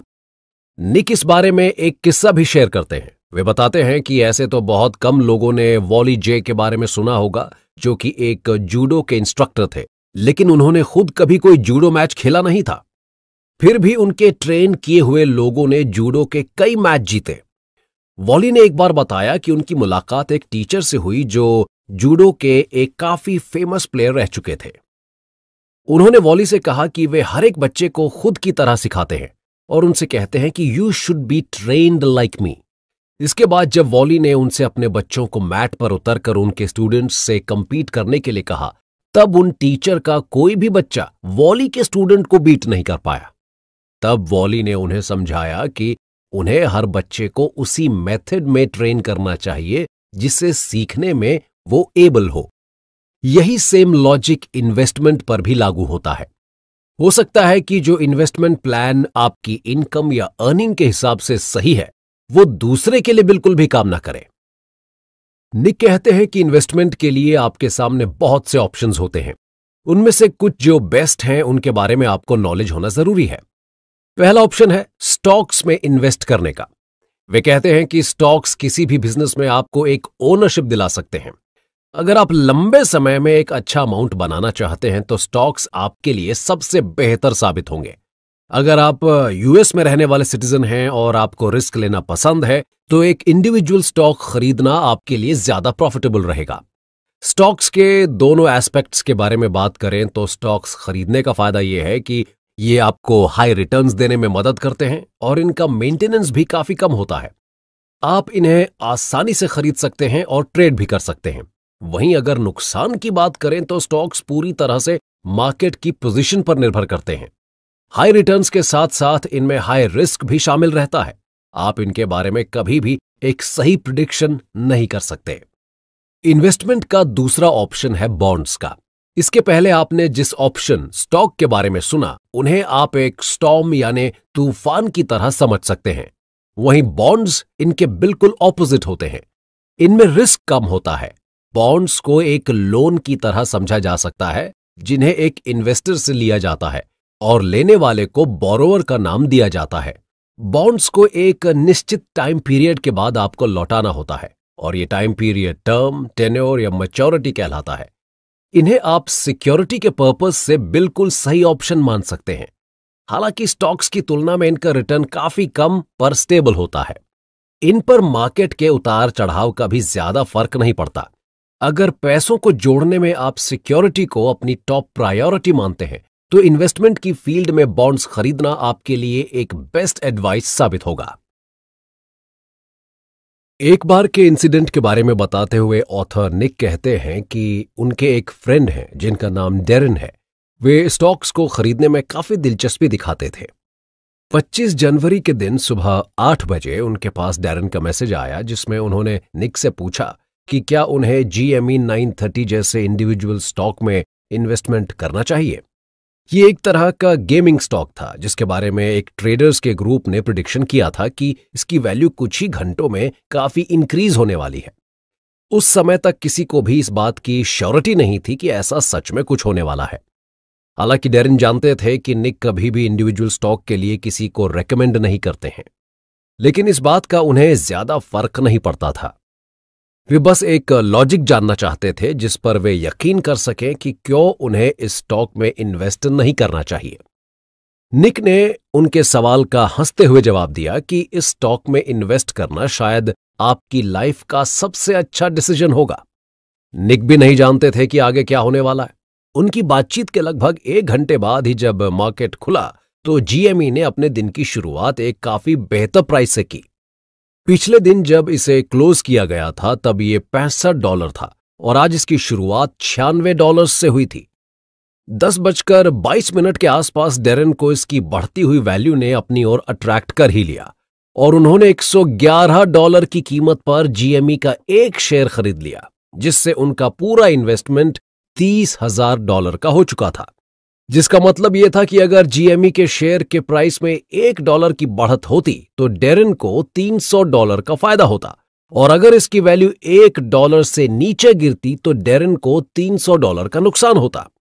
कुछ 15 मिनट के अंतर पर ही इसकी कीमत $140 की हो गई थी और डेरन का इन्वेस्टमेंट भी $9,000 पर पहुंच गया था। ट्रेडर्स के ग्रुप में सभी इन्वेस्टर्स डेरन की जमकर तारीफ कर रहे थे और उनके डिसीजन को एकदम सही बता रहे थे। डेरन भी अपने फैसले से काफी खुश थे, लेकिन जैसा कि स्टॉक्स के बारे में हमेशा कहा जाता है कि आप इन पर कभी भी पूरी तरह भरोसा नहीं कर सकते, तो कुछ ऐसा ही डेरन के साथ भी हुआ। जितनी तेजी से GME के प्राइस ऊपर गए थे उतनी ही तेजी के साथ वो नीचे आने लगे। जब तक डेरन ने सोचा कि वो इसे सेल करके कम से कम अपने स्टॉक की वैल्यू जितना अमाउंट निकाल लें, तब तक काफी देर हो चुकी थी। हर $1 के नीचे गिरने के साथ ही डेरन का $300 का नुकसान होता जा रहा था। डेरन ने खुद अपने इस लॉस को क्लोजली मॉनिटर किया। $300, $300, $300। आखिर में उन्होंने $70 की कीमत पर आते आते ग्रुप में मैसेज कर दिया, आई एम आउट। निक कहते हैं कि इंडिविजुअल स्टॉक्स में इतनी ज्यादा वल्नरेबिलिटी यानी कि अस्थिरता देखने के बाद उन्होंने खुद भी कभी इसे पिक नहीं किया और दूसरों को भी हमेशा यही एडवाइस दी। इंडिविजुअल स्टॉक को ना पिक करने के पीछे सिर्फ एक यही कारण नहीं है, बल्कि इसके कुछ और भी रीजन है। जैसे कि एक इंडिविजुअल स्टॉक को खरीदने के लिए आपके पास काफी एक्सपीरियंस और स्टॉक्स की सही नॉलेज होनी चाहिए। आप किसी स्टॉक की एक दिन की परफॉर्मेंस देखकर उसे खरीदने या उस पर ज्यादा अमाउंट में इन्वेस्ट करने के बारे में नहीं सोच सकते। ज्यादातर लोग इन इंडिविजुअल स्टॉक्स को खरीदने के बाद अपने टारगेट किए गए अमाउंट के 75% तक ही पहुंच पाते हैं। निक कहते हैं कि अगर फिर भी आप चाहते हैं कि आपको ये एक बार ट्राई करना चाहिए, तो इससे पहले आपको अपनी स्टॉक परफॉर्मेंस को मॉनिटर करना चाहिए। आपके स्टॉक इन्वेस्टमेंट के पिछले रिकॉर्ड्स आपको एक सही डिसीजन लेने में ज्यादा मदद कर सकते हैं। इतना जानने के बाद लोगों के मन में सवाल उठता है कि इन्वेस्टमेंट को शुरू करने का एक सही समय कब है। इस सवाल का जवाब यह है कि आप इन्वेस्टमेंट को अपनी लाइफ का हिस्सा जितनी जल्दी बना लेंगे, ये आपको उतने ही बेहतर रिजल्ट्स टाइम पर दे सकेगा। लेकिन इसे शुरू करने से पहले आपको कुछ ऐसी इंफॉर्मेशन को अपने पास जुटा लेना चाहिए जो फ्यूचर तक आपको हेल्प करती रहे। इन्हीं इंफॉर्मेशन में से एक जरूरी बात जो आपको जाननी चाहिए वो ये है कि स्टॉक मार्केट अधिकतर समय एक राइज की ओर ही बढ़ता है। आप कभी भी ये प्रिडिक्शन नहीं कर सकते कि कंट्री में इस वक्त बहुत उथल पुथल है, इसलिए स्टॉक मार्केट भी नीचे आ सकती है। ये लॉजिक स्टॉक्स के केस में फिट नहीं बैठता। इस बारे में वॉरेन बफे बताते हैं कि 20th सेंचुरी में यूएस में 2 वर्ल्ड वॉर हुए, मिलिट्री में काफी बदलाव आया, एक फ्लू की बीमारी फैली, ऑयल के फील्ड में काफी उतार चढ़ाव आए, देश में कई बार मंदी भी हुई और एक काफी प्रसिद्ध प्रेसिडेंट ने रिजाइन भी कर दिया। लेकिन इसी समय डाउ नाम के स्टॉक ने अपनी पोजीशन 66 से बढ़ाकर 11,497 कर ली। और ये लॉजिक सिर्फ यूएस पर ही अप्लाई नहीं होता, बल्कि ये दुनिया की हर मार्केट पर लागू होता है। अधिकतर समय देखा जाए तो मार्केट में एक पॉजिटिव वाइब बनी ही रहती है। इसलिए अगर आप ये सोचकर बैठे हुए हैं कि अभी देश में हालात बेहतर नहीं हैं और जब ये बेहतर होंगे तब आप अपनी इन्वेस्टमेंट को शुरू करेंगे ताकि आपको ज्यादा प्रॉफिट हो सके, तो ऐसा सोचना शायद आपकी गलती हो सकती है। मान लीजिए कि आपको किसी से एक साथ $1 मिलियन का गिफ्ट मिला है और आप उसे इन्वेस्ट करने के बारे में सोच रहे हैं। आपको इन्वेस्टमेंट के 2 ऑप्शन दिए जाते हैं, जिनमें से पहला है कि आप अभी एक साथ सारे पैसे इन्वेस्ट कर दें और दूसरा ऑप्शन है कि आप हर साल इस पैसे का 1% इन्वेस्ट करें और ये काम आप अगले 100 साल तक करते रहें। आप इनमें से कौन सा ऑप्शन चुनेंगे? निक कहते हैं कि उनके अकॉर्डिंग तो पहला ऑप्शन ही बेटर है, क्योंकि इतने ज्यादा समय तक कोई अपने पास कैश को रख नहीं सकता। और दूसरी चीज, 100 साल एक लंबा समय है। आप इतने ज्यादा समय तक इन्वेस्टमेंट के लिए रुक नहीं सकते। इसकी भी 2 वजह हैं। पहली तो यह कि इसमें एज फैक्टर शामिल है और दूसरा, इतने लंबे टाइम पीरियड में आपको कई बार इन्फ्लेशन की बढ़ती और घटती हुई रेट का सामना करना होगा, जिसका सीधा असर आपके इन्वेस्ट किए हुए पैसे पर पड़ता है। लाइफ में हर किसी को एक रूल फॉलो करने की जरूरत होती है और वो ये है कि अगर आप किसी काम को करने के लिए एक सही समय खोज रहे हैं तो जान लीजिए कि इस काम को करने का सबसे बेहतर समय बीता हुआ कल था और इसी काम को करने का अगला सबसे बेहतर समय आज है। ये ज्यादा मायने नहीं रखता कि आप इन्वेस्टमेंट में कितने अमाउंट को इंक्लूड कर रहे हैं, बल्कि मायने ये रखता है कि आप किस तरह के इन्वेस्टमेंट को चुन रहे हैं, बाय ऑल नाउ या फिर एवरेज इन। इन दोनों में फर्क को समझने से पहले आप इनके बारे में जान लीजिए कि बाय ऑल नाउ इन्वेस्टमेंट का मतलब है कि आप सारे अमाउंट को एक साथ ही इन्वेस्टमेंट में लगा देते हैं, जबकि एवरेज इन का मतलब है कि आप थोड़े थोड़े समय के अंतर पर इस पैसे को इन्वेस्ट करते हैं। इनमें अगर सबसे बड़ा फर्क देखा जाए तो वो रिस्क का है। जाहिर सी बात है कि जब आप किसी जगह एक साथ पूरे पैसे को लगा देते हैं तो उसमें थोड़ा रिस्क भी शामिल रहता है, लेकिन अगर आप मार्केट के ग्राफ को काफी बारीकी से समझें तो आप देखेंगे कि मार्केट में क्रैश जैसी स्थिति काफी रेयर होती है। इसलिए हर वक्त रिस्क को अपने दिमाग में लेकर घूमते रहना भी ठीक नहीं है। पूरी तरह कन्विंस नहीं हुए हैं तो ये एपिसोड आपको इस बात पर भरोसा दिलाने में पूरी तरह से सफल होगा। चलिए शुरुआत करते हैं। मान लीजिए आपको 1920 से 1980 के बीच में यूएस स्टॉक मार्केट में अगले 40 साल तक इन्वेस्टमेंट करनी है। और इसके लिए आपको दो में से किसी एक स्ट्रैटेजी को फॉलो करना है। या तो आप डॉलर कॉस्ट एवरेजिंग के जरिए इन्वेस्ट कर सकते हैं, जिसमें आपको अगले 40 साल तक लगातार हर महीने $100 इन्वेस्ट करने होंगे, या फिर आप बाय द डिप स्ट्रैटेजी को फॉलो कर सकते हैं। इसमें आपको हर महीने $100 खुद के पास सेव करने हैं और जब मार्केट में डिप हो तब आपको स्टॉक्स खरीद कर उनमें इन्वेस्ट करना है। यहां डिप का मतलब यह है कि मार्केट उस समय एक राइज को शो नहीं कर रहा हो, या फिर ऐसा समझ लें कि डिप वो सिचुएशन है जो दो ऐसी स्थिति के बीच में होती है जब मार्केट अपने मैक्सिमम राइज पर हो। निक कहते हैं कि अगर इस टाइम पीरियड के दौरान उन्हें ये दो ऑप्शन मिलते तो वो दूसरे वाले को पिक करते। निक कहते हैं कि बाय द डिप आपके लिए एक बेस्ट ऑप्शन होता है जब आप बिल्कुल बॉटम प्राइस पर स्टॉक्स को खरीदते हैं और फिर एक टाइम लिमिट तक स्टॉक्स को अपने पास रखकर फिर मार्केट के राइज होने पर उन्हें सेल कर देते हैं। लेकिन इस स्ट्रैटेजी में सबसे बड़ी दिक्कत यही है कि आपको मार्केट में डिप की स्थिति काफी कम देखने को मिलेगी। ऐसा बहुत कम होगा कि आप किसी स्टॉक के बॉटम प्राइस पर उसे खरीद सकें। अगर एक तरह से आइडिया लगाया जाए तो सिर्फ मार्केट डिप ही एक अकेली ऐसी पोजीशन है जिसमें यह buy the dip strategy dollar cost averaging को बीट कर सकती है। लेकिन बाकी सारे टाइम में डीसीए ही अपनी पोजीशन को डोमिनेट करता है। हालांकि टाइम इन्वेस्टमेंट की फील्ड का एक मेजर फैक्टर है। आपका लक पूरी तरह से इस टाइम पर निर्भर करता है। यहां तक कि आपको इन्वेस्ट करने की चॉइस भी टाइम देखकर ही डिसाइड करनी होती है। निक बताते हैं कि उन्होंने इस टाइम फैक्टर को अपने इन्वेस्टमेंट फील्ड में काफी क्लोजली फील और मॉनिटर किया है। वे बताते हैं कि उन्होंने 1922 से 1961 के बीच के 40 साल के एक लंबे समय में $48,000 को डीसीए में इन्वेस्ट किया और अपने ड्यू टाइम पीरियड के बाद उन्हें रिटर्न के तौर पर $5 लाख मिले। वहीं बाय द डिप में उन्होंने इतना सेम अमाउंट 1942 से 1981 के बीच में इन्वेस्ट किया, जब उन्हें रिटर्न के तौर पर केवल $1,53,000 मिले, जो कि पिछले अमाउंट से लगभग 226% के अंतर पर था। इस तरह से टाइम आपके डीसीए और बाय द डिप जैसी स्ट्रैटेजी को अफेक्ट करता है। इससे यह बात भी प्रूव होती है कि आपकी स्ट्रैटेजी ज्यादा मायने नहीं रखती, बल्कि मायने यह रखता है कि जब आप इन्वेस्ट कर रहे हैं तब मार्केट की पोजीशन कैसी है। इस एपिसोड का मकसद यह है कि हम आपको समझा सकें कि बाय द डिप के लिए अपने पास लंबे समय तक पैसों को जोड़ते रहना कभी भी एक अच्छा डिसीजन नहीं हो सकता। इसकी जगह पर आपका लगातार स्टॉक्स को खरीदते रहना ज्यादा सही डिसीजन है। निक कहते हैं कि अगर आप बिना सही टाइम के इंतजार किए लगातार स्टॉक्स को खरीदते रहते हैं तो आप अपनी अर्निंग का कम से कम 10.5% ड्रॉ कर सकते हैं। उनका मानना है कि जब स्टॉक्स की फील्ड में टाइम से जुड़ी हुई कोई भी प्रिडिक्शन ज्यादा मायने नहीं रखती तो आपको यहां सिर्फ एक ही स्ट्रैटेजी फॉलो करने की जरूरत है, और वो है जस्ट कीप बाइंग। इस बात में कोई शक नहीं कि इन्वेस्टमेंट में आपका लक काफी मैटर करता है, लेकिन क्या आप हर वक्त लक के बारे में ही सोचते हुए इन्वेस्टमेंट कर सकते हैं?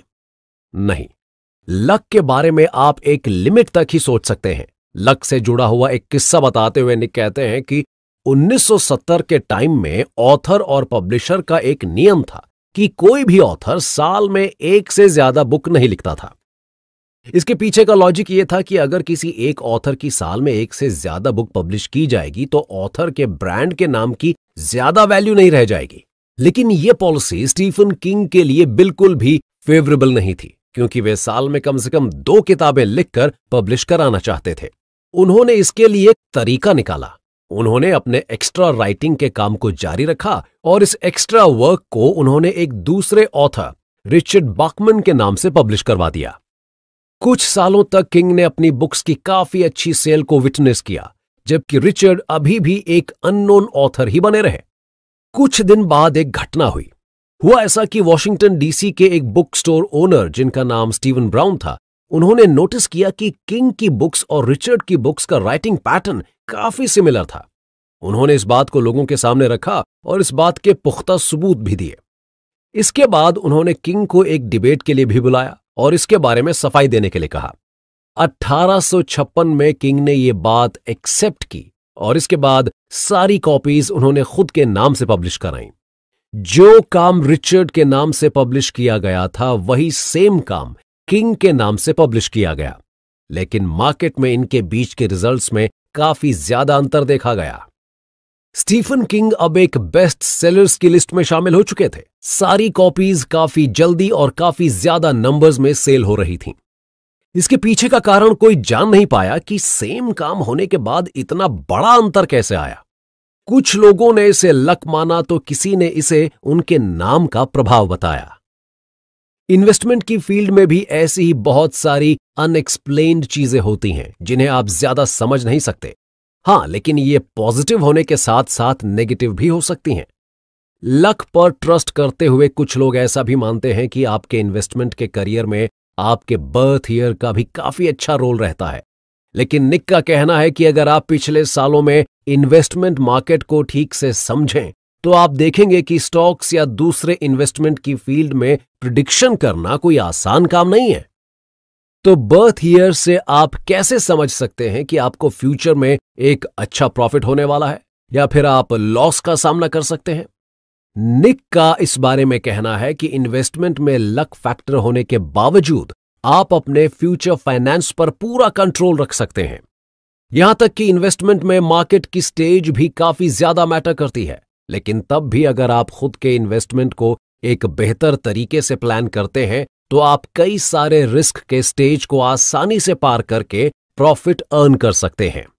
क्योंकि आप किन एसेट्स में इन्वेस्ट करते हैं, कितने टाइम के लिए इन्वेस्ट करते हैं और कितनी बार इन्वेस्ट करते हैं, ये सब आप पर निर्भर करता है। ये सभी बातें आपके फाइनेंस से जुड़े फ्यूचर को डिसाइड करने में बहुत इंपॉर्टेंट होती हैं। और जब इन चीजों पर आपका पूरा कंट्रोल है तो फिर फाइनेंस से जुड़े हुए फ्यूचर पर भी आपका पूरा कंट्रोल हो सकता है। इसके लिए आप कुछ बातों को फॉलो कर सकते हैं, जैसे कि जब मार्केट अपने लो फेज में हो तब कोशिश करें कि कम से कम पैसा आपको मार्केट से विड्रॉ करना पड़े। आप उन स्टॉक्स या बॉन्ड्स में ज्यादा इन्वेस्ट करने के बारे में सोचें जो एक स्टेबल पोजीशन को दिखाते हैं, यानी कि उनकी वैल्यू में हर समय ज्यादा फर्क देखने को नहीं मिलता है। यह काफी ऑब्वियस सी बात है कि अगर आप रिस्क के फैक्टर को कम से कम रखने में सफल हो जाते हैं तो आप फाइनेंस के इस फ्यूचर को भी मैक्सिमम टाइम अपने फेवर में कर सकते हैं। एक सक्सेसफुल इन्वेस्टमेंट करने के लिए या एक सक्सेसफुल इन्वेस्टर बनने के लिए आपको कभी ना कभी इस जर्नी में रिस्क तो लेना ही पड़ता है, और शायद यही एक बेहतर इन्वेस्टर बनाने वाली किसी स्कूल की एडमिशन फीस होती है। निक फ्रेड स्मिथ के बारे में बताते हैं कि कैसे उन्होंने अपने बिजनेस में एक रिस्क लिया और किस तरह से इस रिस्क को लेने की वजह को जस्टिफाई भी किया। फ्रेड स्मिथ ने एक पैकेज डिलीवरी की कंपनी शुरू की थी जिसका नाम फेडरल एक्सप्रेस था और बाद में यह बदलकर फेडेक्स कर दिया गया। फ्रेड इस समय अपनी कंपनी में पैसा लगाने की स्थिति में बिल्कुल भी नहीं थे और उनकी जो पहली फंडिंग पार्टनर कंपनी थी जिसका नाम जनरल डायनेमिक्स था, उसने भी उन्हें साफ मना कर दिया था कि अब वे फेडेक्स के लिए किसी भी तरह का फंड नहीं देंगे। फ्रेड काफी परेशान थे और उन्हें किसी जरूरी काम के लिए $24,000 की जरूरत थी, क्योंकि इस काम को किए बिना वे आगे के बारे में सोच नहीं सकते थे। उन्होंने फेडेक्स कंपनी के अकाउंट को चेक किया तो देखा कि इसमें तो सिर्फ $5,000 ही पड़े हुए थे, जबकि जेट फ्यूल के लिए उन्हें इससे कहीं ज्यादा पैसों की जरूरत थी। उन्होंने डिसीजन लिया कि वे आज ही वेगस के लिए निकलेंगे और अपने साथ में कंपनी के $5,000 भी लेकर जाएंगे। उन्होंने इस अमाउंट को वेगस में एक बेट में लगाने का डिसीजन लिया था। उनके जाने के बाद जब कंपनी के बाकी के लोगों ने अकाउंट को चेक किया तो वो बिल्कुल सरप्राइज हो गए, क्योंकि ये बिल्कुल खाली हो चुका था। उन्होंने फ्रेड को कॉल किया और इस बारे में पूछा तो फ्रेड ने उन्हें जवाब दिया कि वो बचे हुए पैसों को साथ में लेकर गए हैं और उन पैसों से वेगस में उन्होंने बेट लगाई। ये सुनकर कंपनी के लोग बिल्कुल चौंक गए और उनसे कहा कि वो ऐसा कैसे कर सकते हैं। फ्रेड ने बताया कि वे उन $5,000 से $27,000 जीत चुके हैं और इस रिस्क को लेने के पीछे का कारण यह था कि अगर इतने अमाउंट को वो हार भी जाते तो ज्यादा कोई फर्क नहीं पड़ता, क्योंकि ये इतनी बड़ी रकम नहीं थी। स्मिथ की इस कहानी से आप एक बात समझ सकते हैं कि कभी कभी बड़ा रिस्क लेना रिस्क ना लेने के बराबर ही होता है। ये बात इन्वेस्टमेंट की फील्ड में बिल्कुल सही बैठती है। आपने अक्सर देखा होगा कि लोग इस बारे में बात करते हैं कि किसी पर्सन ने एक स्टॉक में इतना पैसा लगाया और प्राइस के लो होने की वजह से वो काफी लॉस में चले गए, या फिर किसी लॉटरी को खरीदने के बाद उन्हें जीतने वाला अमाउंट नहीं मिला और उन्हें काफी नुकसान हुआ। पर कितने ऐसे लोग हैं जो इस बारे में बात करते हैं कि किसी ने पैसों को एक लंबे समय तक अपने पास रखा और वे कभी भी एक अच्छी वेल्थ क्रिएट नहीं कर सके? शायद बहुत ही कम लोग हैं जो ये बात करते हैं। इन्वेस्टिंग की फील्ड में आपको कभी भी एक फ्री राइड नहीं मिलेगी जिसमें आप सिर्फ राइज की तरफ ही बढ़ते जाएं। आपको कई बार डाउन साइड्स का भी सामना करना पड़ेगा। आपको इन्वेस्टिंग की इस फील्ड में उतरने और इस गेम के बेहतर खिलाड़ी बनने से पहले यह समझना होगा कि मार्केट में वॉलेटिलिटी इस गेम का ही एक हिस्सा है। आप इसे फेस किए बिना ना तो इसे सीख सकते हैं और ना ही प्रॉफिट कमा सकते हैं। हां, इससे बचने के लिए आप अपने एसेट्स को डाइवर्सिफाई करने यानी कि अलग अलग जगह पर बांटने का काम अवश्य कर सकते हैं। जैसे कि सारा इन्वेस्टमेंट एक ही सिंगल स्टॉक या बॉन्ड में करने के बजाय आप उन्हें कई जगह पर बांट दें और जो कम प्रॉफिट वाले बॉन्ड या स्टॉक्स हैं उन पर कम डिपेंडेंट रहें। कई फेमस इन्वेस्टर्स कहते हैं कि अगर आप मार्केट वॉलेटिलिटी से डरते हैं या इसे अपने इस गेम का हिस्सा नहीं मानना चाहते तो आपको अपनी सोच में बदलाव लाने की जरूरत है। आपको अपनी सोच को इस वॉलेटिलिटी से आगे बढ़ाकर मार्केट क्रैश के लिए भी तैयार रखना होगा, तभी आप इसे बेहतर ढंग से सीख सकेंगे। इन्वेस्टमेंट मार्केट में कई बार पैनिक सिचुएशन क्रिएट हो जाती है, लेकिन इस मुश्किल समय में भी ऐसा नहीं होता कि लोग रुक जाएं या इन्वेस्ट ना करें। वे उस पैनिक की सिचुएशन में भी स्टॉक्स को खरीदना जारी रखते हैं क्योंकि उन्हें इस बात की नॉलेज है कि मार्केट में ऐसी कंडीशन हमेशा के लिए नहीं है और वे फिर से जल्दी ही एक अच्छा राइज मार्केट में देखेंगे। अगर आप इन्वेस्टमेंट में खुद को एक बेहतर परफॉर्मर बनाना चाहते हैं तो आपको भी कुछ ऐसी ही सोच को डेवलप करना होगा। लेकिन इस क्राइसिस की स्टेज में इन्वेस्टमेंट कैसे करें, यह जानना जरूरी है।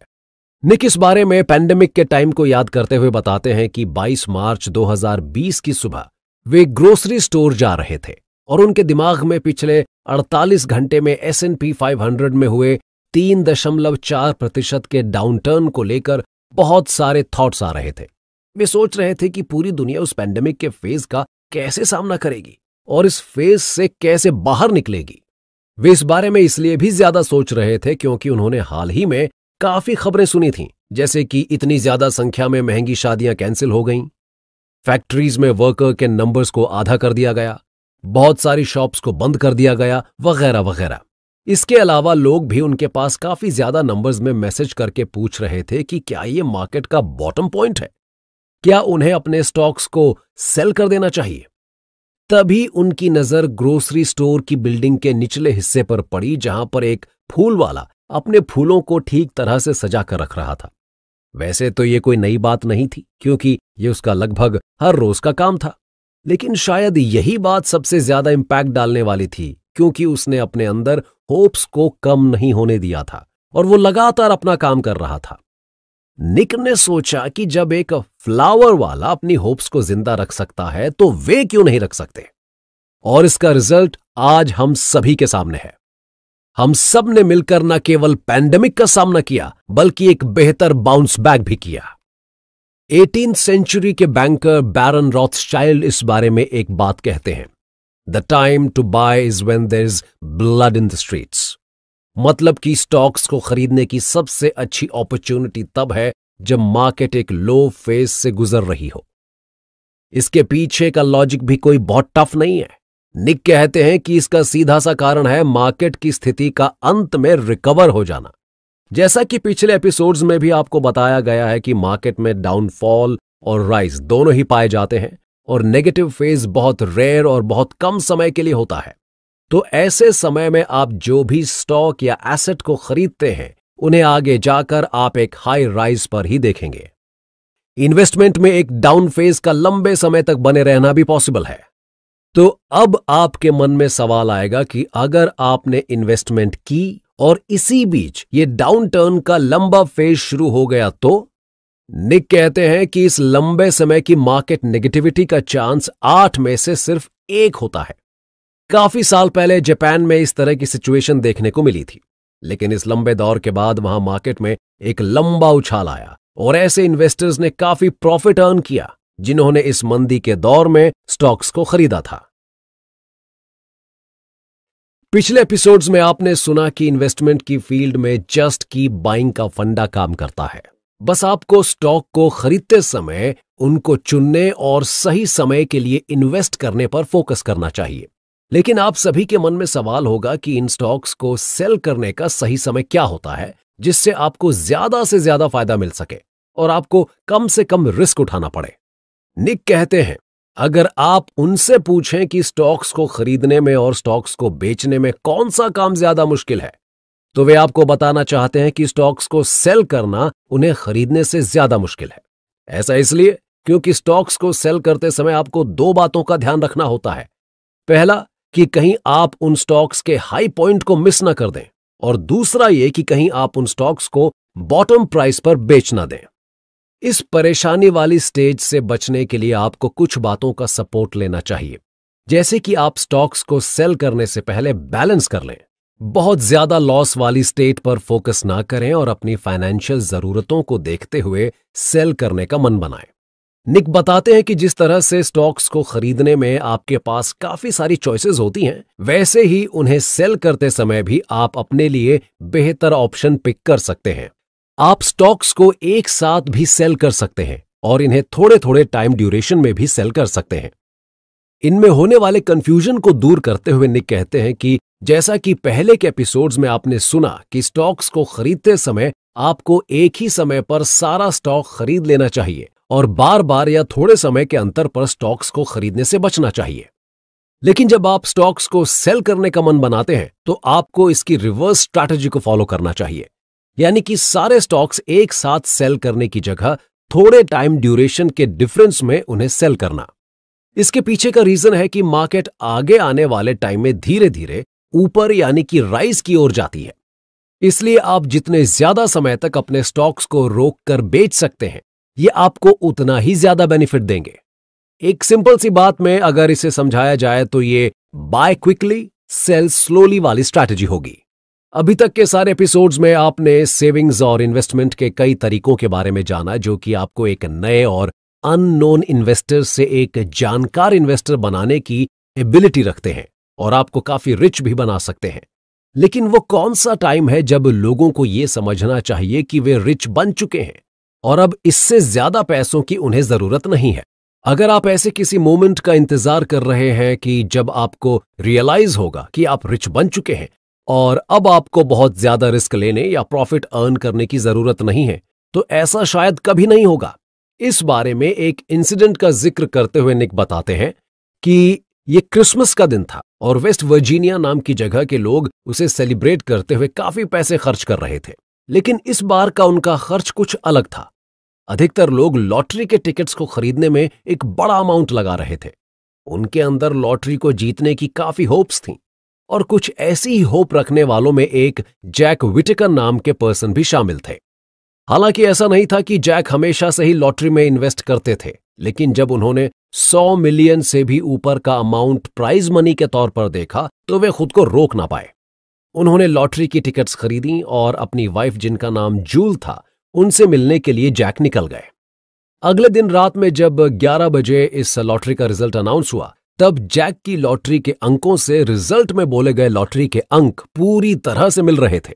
हालांकि जैक इस वक्त तक सो चुके थे और उन्हें इस बात का कोई अंदाजा भी नहीं था कि वे लॉटरी के द्वारा इतनी बड़ी रकम जीत चुके थे।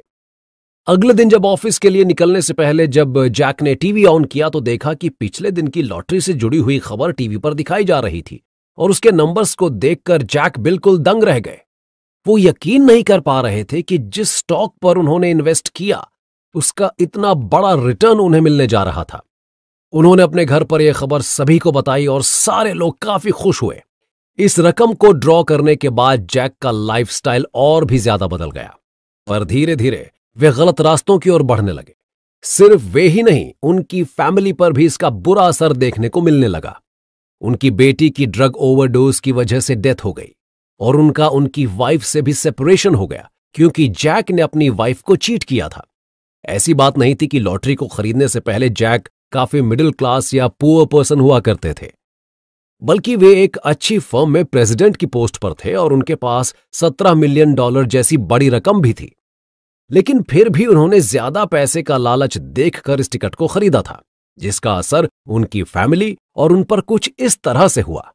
इस जीत से पहले वे किसी चैरिटी होम में भी पैसे देने जैसे अच्छे काम करते थे, लेकिन लॉटरी जीतने के बाद जैक ने वो भी बंद कर दिया था। जैक की कहानी को सुनकर एक बात तो काफी क्लियर होती है कि पैसे के अंदर आपके माइंडसेट को बदल देने की पावर होती है। बहुत ज्यादा प्रॉफिट या पैसा किसी भी इंसान के अंदर लालच के विंग्स डेवलप करता है, जो जैक जैसे ही खराब एंड तक लोगों को पहुंचाते हैं। अगर जैक ने कभी खुद ये बात पहले महसूस की होती कि वो तो पहले से ही इतने रिच हैं और उन्हें अब लॉटरी खरीद कर रिस्क लेने या लालच करने की जरूरत नहीं है, तो शायद आज वे अपनी पहले जैसी आरामदायक लाइफ जी रहे होते। लेकिन ज्यादा पैसे ने उन्हें फाइनेंशियली स्ट्रांग बनाने के बजाय लालची बना दिया था। इसलिए दूसरों से रिच कहलाने से कहीं ज्यादा इंपॉर्टेंट है खुद में रिच फील करना। अगर आप ये थॉट खुद से नहीं सोच पाते हैं और इसके लिए आपको किसी और के रिमाइंडर की जरूरत पड़ती है, तो आप कभी भी अपनी वेल्थ या इन्वेस्टमेंट के रिजल्ट से सेटिस्फाई नहीं हो सकेंगे। खुद में रिच ना फील करना किसी आम बिजनेसमैन के साथ ही होने वाली कोई घटना नहीं है, बल्कि बड़े बड़े इन्वेस्टर्स भी ये कहते हैं कि वे लाइफ में अच्छा कर रहे हैं, लेकिन वो रिच नहीं हैं। वे लगातार अपनी वेल्थ को बढ़ाने में लगे रहते हैं। निक ने एक फेमस इन्वेस्टर से जब इस बारे में पूछा तो उन्होंने मजाक में जवाब दिया कि ये बिल्कुल वैसी ही बात है कि अगर मैं एक फरारी खरीद लेता हूं तो उसी दिन से मुझे इस बात की चिंता होने लग जाएगी कि कहीं कोई उस गाड़ी पर स्क्रैच न मार दे।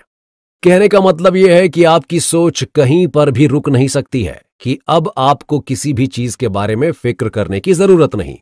आपके सामने हमेशा एक लंबी लिस्ट रहेगी जिसमें आपकी ढेर सारी इच्छाएं होंगी और जिन्हें आप जल्दी से जल्दी पूरा करना चाहेंगे। निक कहते हैं कि रिच होने का एक बहुत ही सिंपल कॉन्सेप्ट है। आपको इसके लिए हमेशा यह सोचना है कि आप पहले भी रिच थे, आज भी रिच हैं और आगे भी रिच रहेंगे। अगर आज आप अपनी रिचनेस के स्टेज पर एक क्वेश्चन मार्क लगा देंगे तो शायद आप पूरी जिंदगी खुद को पहले से और ज्यादा रिच बनाने में ही बिता देंगे। तो इस ऑडियो बुक समरी के माध्यम से ऑथर निक मैग्यूली ने हमें यह समझाया कि लाइफ में फाइनेंस को मैनेज करना कितना ज्यादा इंपॉर्टेंस रखता है। अगर आप एक बेहतर प्लानिंग के साथ चलते हैं तो लाइफ में बड़े प्रॉफिट्स कमाने के साथ खुद का घर खरीदने जैसे बड़े सपनों को भी आसानी से पूरा कर सकते हैं। फाइनेंस की प्लानिंग के लिए कौन कौन से ऑप्शन आपके पास अवेलेबल हैं, आप इनका यूज कैसे कर सकते हैं, इन्हें कितना टाइम देना चाहिए, इन सब बातों पर डिटेल में चर्चा की गई है। एक बड़ा अमाउंट तैयार करने के लिए आप कौन सा रास्ता चुन सकते हैं, यह भी काफी डिटेल में बताया गया। बुक समरी में मेन फोकस सेविंग्स और इन्वेस्टमेंट पर किया गया। पहले पार्ट में जहां सेविंग्स को सोसाइटी के एक सेक्शन के लिए बेस्ट बताते हुए इसके तरीकों के बारे में बात की गई है, वहीं दूसरे पार्ट में इन्वेस्टमेंट के फायदे बताए गए हैं, जो कि ऐसे सेक्शन के लिए बेहतर हैं जो पहले से ही सेविंग करके कुछ पैसा अपने पास कलेक्ट कर चुके हैं। इनसे जुड़े हुए रिस्क के बारे में भी ऑथर ने काफी डिटेल में चर्चा की है और एक्सप्लेन किया है कि मार्केट के उतार चढ़ाव को लेकर अक्सर जो माहौल क्रिएट किया जाता है वो असल में इतना लंबा या नेगेटिव होता ही नहीं है। निक ने इस बुक समरी के माध्यम से अपने लिसनर्स को रिस्क लेना सिखाया है और इन्वेस्टमेंट की फील्ड में रिस्क फैक्टर को कैसे कम कर सकते हैं, इसकी भी पूरी नॉलेज निक ने दी है। निक ने इस समरी में अपनी लाइफ से जुड़े हुए ढेर सारे एग्जाम्पल्स प्रेजेंट करने के साथ साथ कई दूसरे लोगों की भी इन्वेस्टमेंट जर्नी के एग्जाम्पल दिए हैं और उनमें काफी रोचक घटनाओं को बताया है, जिन्हें सुनने से एपिसोड का मतलब भी आसानी से समझा जा सकता है। बुक समरी में इतने सारे इन्वेस्टमेंट और सेविंग नॉलेज से जुड़े हुए पॉइंट्स को डिस्कस करने के साथ साथ निक पर्सनल लाइफ में भी पैसे जोड़ना, घर खरीदना, रेंट पर रहना आदि चीजों के बारे में बताते हैं और एक सही एडवाइस देते हैं। वो बताते हैं कि हर एक काम के लिए सही समय का इंतजार करना चाहिए, लेकिन उसी जगह वो ये भी कहते हैं कि इन्वेस्टमेंट की फील्ड में इंतजार बिल्कुल भी नहीं करना चाहिए। उम्मीद करते हैं कि आपको ये बुक समरी काफी पसंद आई होगी और इसने काफी इंस्पायर भी किया होगा। लाइफ में फाइनेंस से जुड़े हुए किसी भी डिसीजन को लेते समय आप इस बुक समरी में बताई गई बातों को जरूर ध्यान रखेंगे और ज्यादा प्रॉफिट कमा सकेंगे।